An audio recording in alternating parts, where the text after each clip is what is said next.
စည်နှုန်းအစမတန်မြင့်တက်ပြီးလောက်အားကနေပါသဖြင့်အခြေခံလုပ်သားများအခက်ကြုံနေရမြန်မာပြည်တွင်းမှာကုန်စည်နှုန်းတွေအစမတန်မြင့်တက်တာကြောင့်တရက်လောက်အားကငွေကျပ်1000အောက်သာရရှိနေတဲ့အလုပ်သမားတွေအတွက်လက်ရှိဝင်ငွေနဲ့လောင်းကားမှုမရှိဘူးလို့အလုပ်သမားတွေကပြောပါတယ်စစ်တပ်အာဏာသိမ်းပြီးနောက်အခြေခံကုန်စည်နှုန်းတွေမြင့်တက်လာတဲ့ကြားမှာအခြေခံလုံအားကတိုးပေးဖို့အလုပ်သမားတွေကနှစ်စဉ်တောင်းဆိုနေကြပေမဲ့လက်ရှိချိန်ထိဖူလုံတဲ့လောက်ခနှုန်းထောင်မရသေးဘူးလို့အလုပ်သမားတွေကပြောပါတယ်2026ခုနှစ်နှစ်စပိုင်းကစပြီးလုံအားကတိုးပေးဖို့စက်ရုံလောက်ကအလုပ်သမားတွေကဆန္ဒပြတောင်းဆိုခဲ့ကြပေမဲ့ပြည်လည်မှုမရခဲ့ပဲအလုပ်သမားတွေကိုစက်ရုံဘက်ကစစ်တပ်နဲ့ရဲခေါ်ပြီးဖိအားပေးချိန်ချောက်တာတွေလည်းရှိခဲ့ပါတယ်စက်ရုံအလုပ်သမားတယောက်က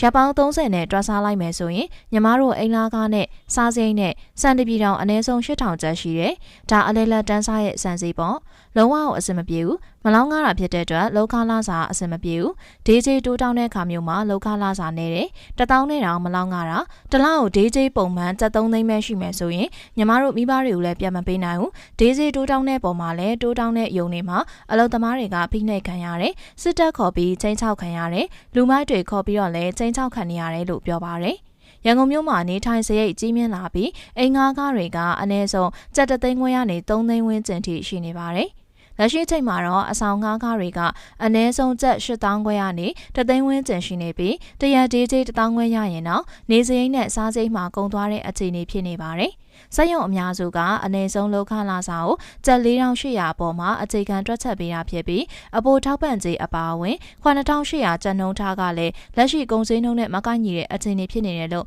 အလုပ်သမားရေးလှုပ်ရှားသူတွေကပြောပါတယ်။ပြည်တွင်းအလုပ်သမားရေးလှုပ်ရှားသူတယောက်က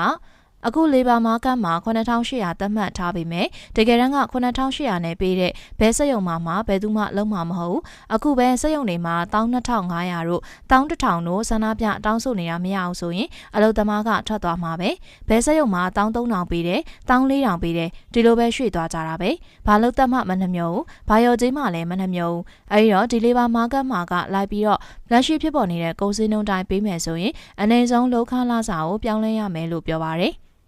မြန်မာနိုင်ငံမှာစစ်တပ်အာဏာသိမ်းပြီး9နှစ်အတွင်းအလုပ်သမားဝင်ကြီး9ယောက်အထိပြောင်းလဲခဲ့ပေမဲ့အလုပ်သမားတွေဖူလုံတဲ့လောက်ခရရှိရတဲ့အတွက်ထိရောက်တဲ့ဖြည့်ရှင်းမှုမရှိသေးဘူးလို့အလုပ်သမားသမဂ္ဂခေါင်းဆောင်တွေကပြောပါတယ်။ကုန်စည်နှုန်းမြင့်တက်လာမှုနဲ့လောက်ခနှဲပါမှုတွေကြောင့်ပြည်တွင်းစက်ရုံအလုပ်သမားတွေကစာဝတ်နေရေးအခက်အခဲပိုမိုကြုံတွေ့နေရပြီးလောက်ခတိုးမြင့်ပေးရေးတောင်းဆိုမှုတွေဆက်လက်ပြီးတော့ဖြစ်ပေါ်လာနိုင်တယ်လို့အလုပ်သမားရေးလှုပ်ရှားသူတွေကခန့်မှန်းထားပါတယ်။